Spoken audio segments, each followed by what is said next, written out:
Hello बच्चों, कैसे हो आप सभी लोग। आई होप सब ठीक ठाक होंगे, एंजॉय भी कर रहे होंगे। एंजॉय सर, हाँ आपने क्लास स्टार्ट कर दी, हमारा तो सारा मजा किरकिरा हो गया। क्या करें बेटा, पढ़ने का टाइम पे एंजॉय भी बहुत हो गया, साथ साथ पढ़ाई भी जरूरी है। तो चलो चलते हैं। आज हम एरिया एरिया और स्लोप खेलेंगे। क्या खेलेंगे? Area and slope. तो टॉपिक देखते हैं। हमने क्लास 9th में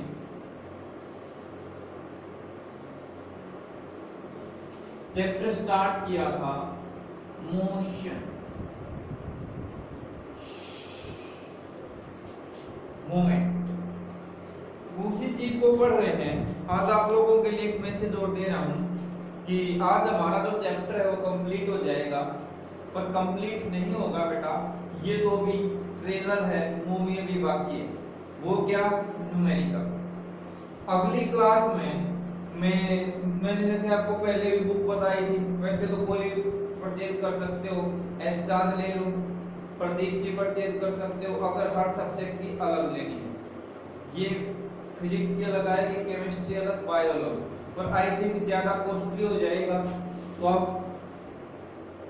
ऑल इन वन नाम से बुक आती है, पब्लिकेशन है अरिहंत, मोस्ट फेमस ब्रांड है अरिहंत का, नाम सुना ही होगा। तो उसकी ले लेना 9th की साइंस, 9th साइंस। इससे आपके तीनों सब्जेक्ट कवर हो जाएंगे, physics, chemistry and biology. Clear बेटा? अब कोई बात नहीं, अगर कोई बच्चा इसको परचेज नहीं भी कर पा रहा तो कोई दिक्कत नहीं है।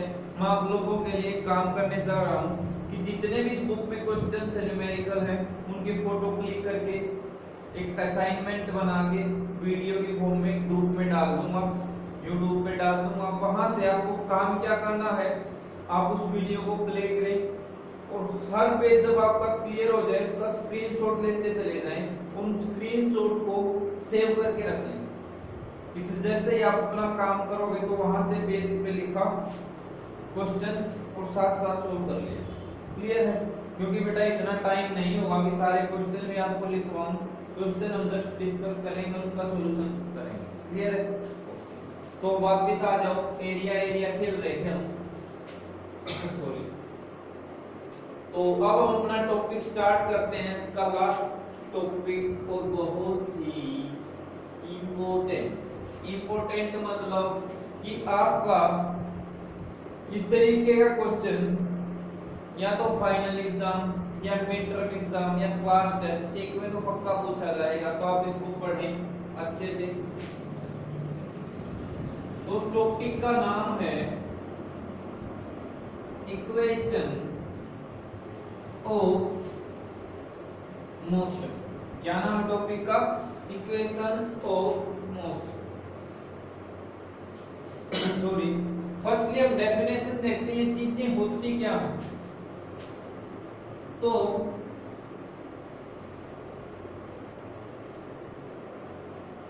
आपने मैथ में इक्वेशंस पढ़ी होंगी, तो उसी टाइप की इक्वेशंस मिलेंगे। These are the equations which gives relations। किस किस के बीच में? जो चीजें आपने पढ़ी है, क्या क्या पढ़ा है आपने चैप्टर में? टाइम, डिस्टेंस और डिस्प्लेसमेंट। वो बताएगा हम किसकी बात करें, डिस्टेंस या डिस्प्लेसमेंट की। उसके बाद वेलोसिटी या स्पीड के लिए भी सेम। एंड एक चीज हमने पढ़ी थी एक्सीलरेशन। तो यहाँ पे आप ऐसे लिख सकते हो, distance between time taken and distance, displacement, velocity, acceleration of a body. तो उनके बीच की रिलेशंस को बताया गया है। तो उस इक्वेशन को क्या बोलते हैं? Equations of motion. 3 टाइप की होती हैं। v is equal to u plus at.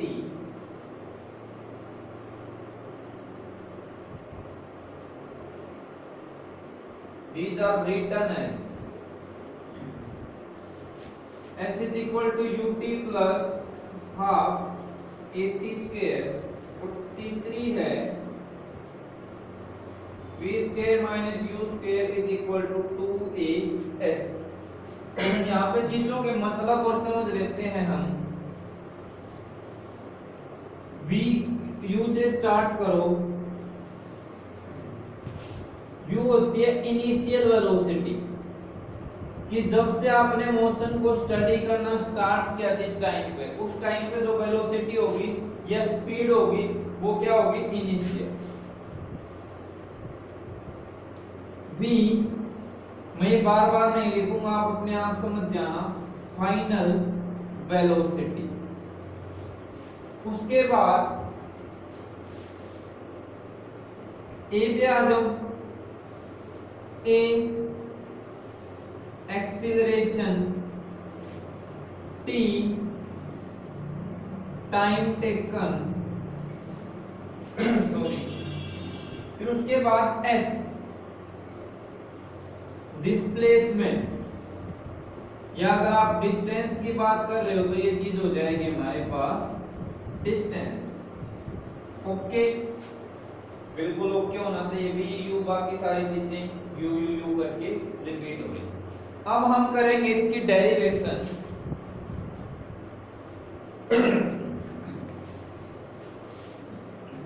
तो डेरिवेशन वाला पार्ट बिल्कुल आसान है।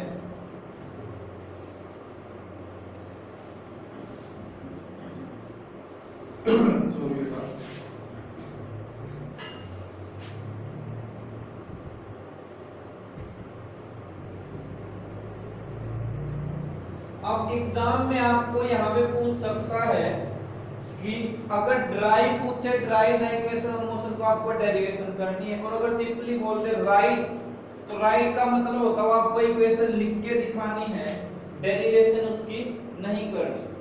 तो डेरिवेशन देखते हैं। फर्स्ट इक्वेशन की करेंगे बेटा, v is equal to u plus at, sorry, इस इक्वेशन को ड्राइव करना है।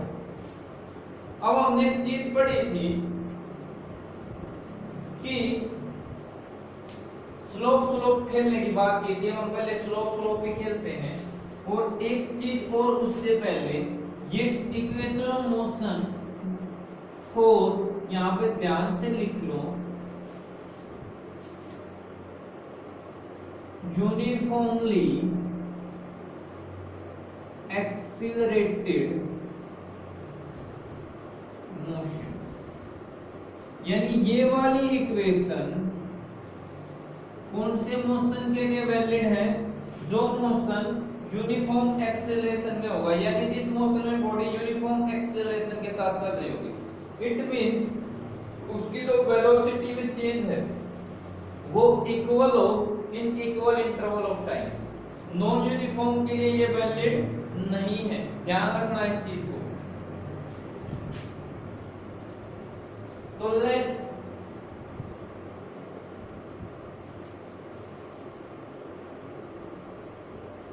हम ग्राफ लेते हैं।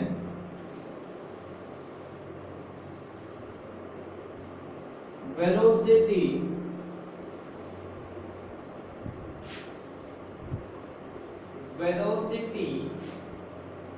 Time graph of a body having, कैसा मोशन है बेटा, यूनिफॉर्मली। तो वही चीजें लिख रहे हैं, यूनिफॉर्मली एक्सीलरेटेड मोशन।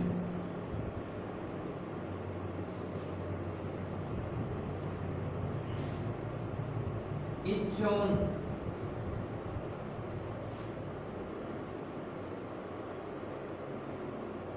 यहां पे हम एक चीज और मानते हैं, let u is initial velocity of body and v is final velocity of body. v क्या है? बॉडी की फाइनल वेलोसिटी। क्लियर है? And a is its acceleration. ये उसका क्या है? एक्सीलरेशन। और जो कैसा लिया हमने? यूनिफॉर्म। क्लियर है? अब बात करते हैं, एक्सीलरेशन है तो वेलोसिटी जो चेंज होगी, तो ये जीरो था, जीरो टाइम पे कितनी? स्टार्टिंग में क्या बोला है? इनिशियल वेलोसिटी, यानी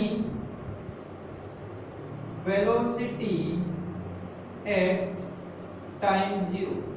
इनिशियल तो वही है जब आप काउंट करना स्टार्ट करते तो कितनी वैल्यू है उसकी? u। क्लियर? अब फाइनल वेलोसिटी, यानी आप t टाइम तक स्टडी कर रहे हो तो फाइनल वेलोसिटी कितनी हो गई उस t टाइम के ऊपर? ये वेलोसिटी हो गई हमारी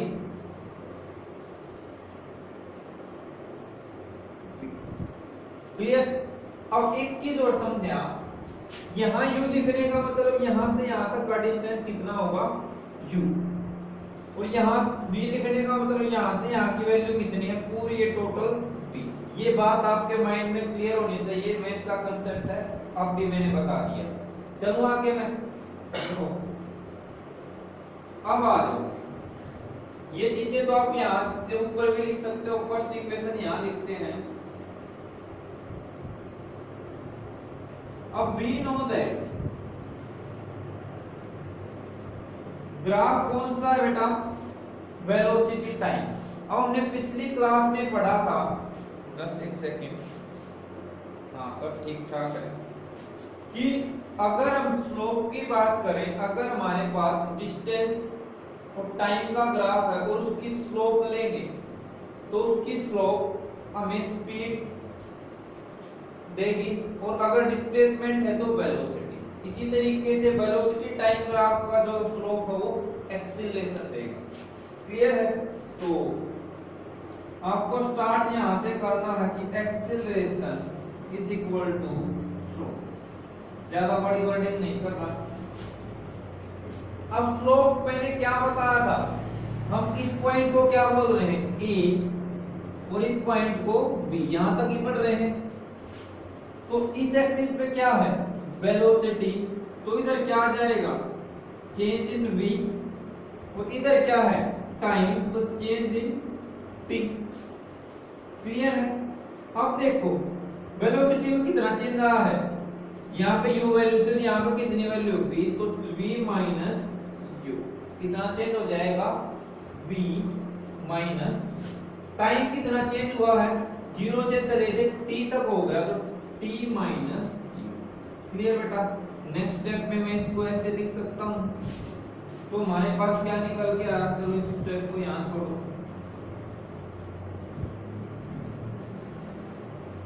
इस वाले t को उस तरफ ले जाओ तो क्या बचा हम लोगों के पास?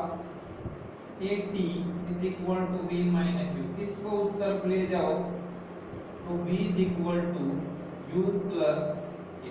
फिर से बता देता हूँ तो किसी भी बच्चे को डाउट नहीं रहना चाहिए। ये u आगे आ गया, at is equal to v। अब लेफ्ट और राइट हैंड साइड को हम एक्सचेंज भी कर सकते हैं, तो ये ऐसे रिजल्ट आया। तो आप हर स्टेप लिख सकते हो। कुछ बच्चों को थोड़ा सा वैसे थोड़ी सी प्रॉब्लम हो सकती है, तो हर स्टेप बेटा हम पहले ही सोल्व करने की कोशिश करेंगे। तो हमारे पास रिजल्ट आ गया, hence true. Clear? Any doubt? No doubt. आगे चलते हैं। अब हमने क्या किया? स्लोप खेल लिया। अब हम एरिया खेल लेंगे। क्लियर है? और बस फिर हमारा काम खत्म हो जाएगा। कितनी शांत क्लास चलेगी आज की, असर पकाया भी नहीं, हम तो बच्चे हैं। आगे चलते हैं। दूसरी बात, दूसरी इक्वेशन थी बेटा s is equal to ut plus half at square. तीसरी इक्वेशन में और लिखता हूं, बट आपको नहीं लिखनी है। एक चीज समझो, क्या इसकी इस साइड में दो टर्म है, तो इट मींस इसके नीचे का जो एरिया है वो दो पार्ट को मिलके बना है, एक तो रेक्टेंगल और एक ट्रायंगल। तो यहाँ पे हमें क्या करना है कि जो एरिया होगा उसको दो पार्ट में लेना। बस इसमें आपको दो एक बात ध्यान रखनी कि इस वाले में एरिया को किसमें लेना है, टू पार्ट्स में, और इसकी डेरिवेशन करते टाइम एरिया को टोटल एक बार में ही सोल्व करना है। आपका रिजल्ट आराम से आ जाएगा, ये बात ध्यान रखना। तो इसको मैं भी छोड़ता हूं। आगे वी नो दैट, क्या जानते हैं हम, ग्राफ कौन सा है, वेलोसिटी टाइम ग्राफ। और जब हम एरिया खेलते हैं तो वेलोसिटी टाइम ग्राफ का एरिया नीचे आएगा, तो वेलोसिटी से नीचे हमारी टर्म निकल के आती है कौन सी, डिस्प्लेसमेंट। और अगर एक्सीलरेशन टाइम ग्राफ होता तो फिर हमारी निकल के आती वेलोसिटी, पर ग्राफ है वेलोसिटी टाइम, तो हमारे पास क्या निकल के आएगा, displacement S is equal to area under graph AB, A से B तक। तो चलो भाई, तो क्या ये दो में है, क्लियर, बिल्कुल, फर्स्ट सेकंड। तो एरिया नीचे कौन सी शेप बन रही है, rectangle, plus area of triangle, clear. अब मैं चेक करते हैं आप लोगों का, रेक्टेंगल का एरिया क्या होता है, लेंथ इनटू ब्रेड्थ, और ट्रायंगल का क्या होता है, 1/2 इनटू बेस इनटू हाइट। आता होगा, नहीं आता तो यहां से याद कर लो। अब मेरे को ये बताओ, मैं बड़ा अच्छा सा क्वेश्चन पूछ रहा हूं कि ये रेक्टेंगल बना है, क्लियर है, तो एक को मान लिया ये, और ये साइड कितनी बनेगी, क्या बात करते हो, यू, यानी कि ये कितनी है, ये टोटल कितनी थी, V, तो ये कितनी बची, क्यों निकालना हमने, देखो इसकी इस साइड को छोड़ देते हैं या कोई प्रॉब्लम नहीं है, ये कितनी U, ये थी, तो कितना है लेंथ T, ब्रेड्थ Q, कोई दिक्कत नहीं है, कोई भी मान सकते हो, प्लस 1/2। अब इसका आ जाओ, इस वाले ट्रायंगल का बेस कितना है, ये डिस्टेंस T है, तो ये भी कितना होगा, T। तो आपने पढ़ रखा ना कि जो रेक्टेंगल है उसके आमने सामने वाली साइड सेम होती है, तो बेस हो गया T, और हाइट कितनी है, इस ट्रायंगल की हाइट तो इतनी है, जो कि V - U। कोई डाउट नहीं रहना चाहिए आप लोगों का डाउट। तो अब आ जाओ, मैं इसी फॉर्म में लेके आने की कोशिश करूंगा। अब मैं पहुंचना कहां पे, यहाँ पे, तो मैं इसको UT लिख लेता हूं 1/2। अब देखा सर, इसमें तो एक A है, एक 2T स्क्वायर है, यानी T का स्क्वायर है, यहाँ तो एक T है, तो कहीं ना कहीं इसको गायब करो, भगाओ इसको यहाँ से, तो सोचो ये क्या रहा है, तो बट आप यहाँ पे एक स्टेप लिखेंगे साइड में, या यहाँ लिख लेना use this step, V - U आप लोगों ने क्या पढ़ रखा है, V = U + AT। तो यहाँ से V - U की वैल्यू हमें नहीं पता चल जाएगा, AT आ रहा है। तो इधर अब उस फॉर्म में आ जाओ, इसको कैसे लिखें, UT। आपको ये एरो नहीं लगाना है कहीं, बिल्कुल ही साथ साथ कॉपी कैट बन जाओ। कुछ बच्चे होते हैं ना कि चीटिंग करनी थी और एग्जाम में ये फिंगर भी ऐसे काट देते हैं, तो T v माइनस यू की जगह क्या लिखेंगे 80। तो बताओ बेटा आप लोगों का रिजल्ट आ गया या नहीं आ गया? हाफ 80 का स्क्वायर। क्या हम लोग पहुंच गए? बिल्कुल सर, कहाँ पहुंच गए? घर पे पड़े हुए हैं कई दिनों से, बुरा हाल है।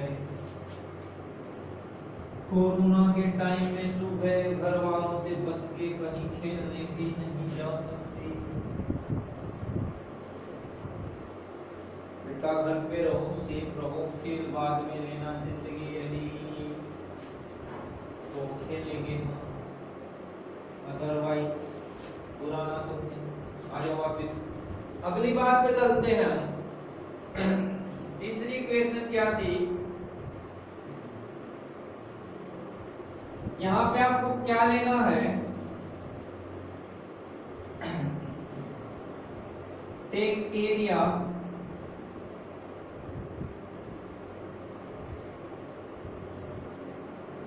टोटल एरिया, ठीक है। तो वी नो दैट, क्या जानते हो? कुछ भी नहीं जानते। चलो सिखाते हैं, बताते हैं।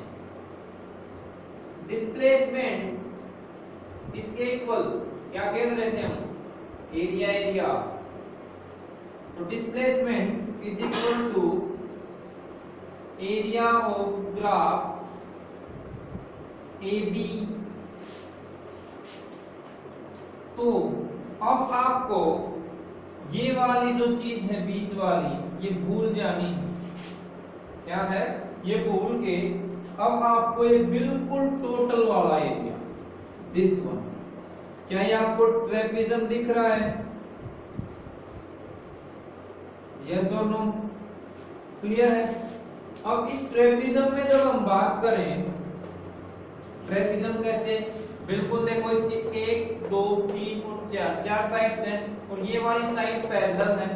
तो ये जो डेफिनेशन होती है जिसकी दो साइड्स पैरेलल हो। क्लियर है? तो ट्रेपेजियम बन गया। ट्रेपेजियम का फॉर्मूला क्या था? Area 1/2 plus sum of parallel side. तो पैरेलल साइड की लेंथ इसकी u है और इसकी कितनी है? टोटल b, और उनके बीच का परपेंडिकुलर डिस्टेंस जो कि t है। क्लियर है? तो बस आपका काम खत्म हो गया। ट्रेपेजियम 1/2 सम ऑफ पैरेलल, पूरा लिख देते हैं, कुछ बच्चों को डाउट होगा। Parallel sides into height. अब कहें सर कि ट्रेपेजियम की हाइट ये हाइट है नहीं बेटा, या हाइट को छोड़ो,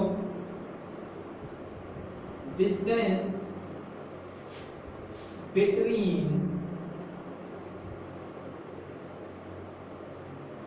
पैरेलल साइड्स। और डिस्टेंस कौन सा होता था? परपेंडिकुलर वाला। तो ये वाला, ये डिस्टेंस नहीं लेना है। क्लियर है? तो बताओ भाई, पैरेलल साइड कौन कौन सी है? एक तो u है और एक है v। कौन सी है? u और एक है v। पर मैं पहले बड़े वाली साइड से स्टार्ट करता हूं। ये लेते हैं, देखो आप लोगों के लिए आसानी हो जाएगी। इसको रब किया, फर्स्ट सेकंड, या चलो बदलाव करते हैं। 1 ये ऐसे लिख लेते हैं, 2 3 एंड 4। क्लियर है? तो आ जाइए बेटा आगे, v प्लस u, क्योंकि मैं आपका एक स्टेप बता रहा हूं, नहीं तो u प्लस v लिख के फिर आप कंफ्यूज हो जाते, एक स्टेप और बढ़ता। अब आ जाओ, परपेंडिकुलर डिस्टेंस कितना v और u के बीच में? t के इक्वल। क्लियर? अब फिर गड़बड़ है, यहाँ पे आपको क्या करना है? बस एक स्टेप लर्न करेंगे, v is equal to u plus at। तो यहाँ से t की वैल्यू निकालनी है, तो पहले इसको इस तरफ भेजो, v minus u is equal to at। तो t की वैल्यू किसके इक्वल आ गई? v minus u by a। तो लिखें भाई v minus plus u, v minus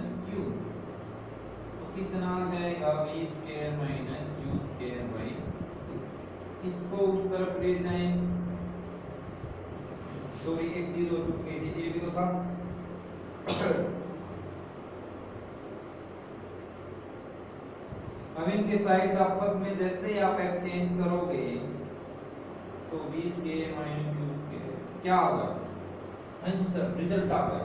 चलो ठीक है हो जाएगा। देखो सिंपल क्या करना है इसमें पूरे टॉपिक का निचोड़ दे रहा हूं बेटा। तीन इक्वेशन आपको लिख के याद होनी चाहिए। First equation v is equal to ut वाली आपकी स्लोप की हेल्प से निकलेगी। Second equation s is equal to ut plus half t वाली एरिया को दो पार्ट में डिवाइड करके सोल्व करनी है और दो पार्ट में डिवाइड करके प्लस साथ में v is equal to u plus at वाली इक्वेशन की हेल्प लेनी है। क्लियर है। तीसरे में एरिया को सिंगल पार्ट में डाल के v is equal to u plus at की हेल्प लेनी है। क्लियर है। एक में हमने वहां पे किसकी वैल्यू पुट की थी v माइनस u की, यहाँ पे आपको t की वैल्यू पुट करनी है। रिजल्ट आ जाएगा। तो तब तक के लिए अगली क्लास के लिए आप लोग एंजॉय करें, पढ़ते रहें, मस्ती करते रहें। तब तक के लिए thank you, tata, bye bye, take care.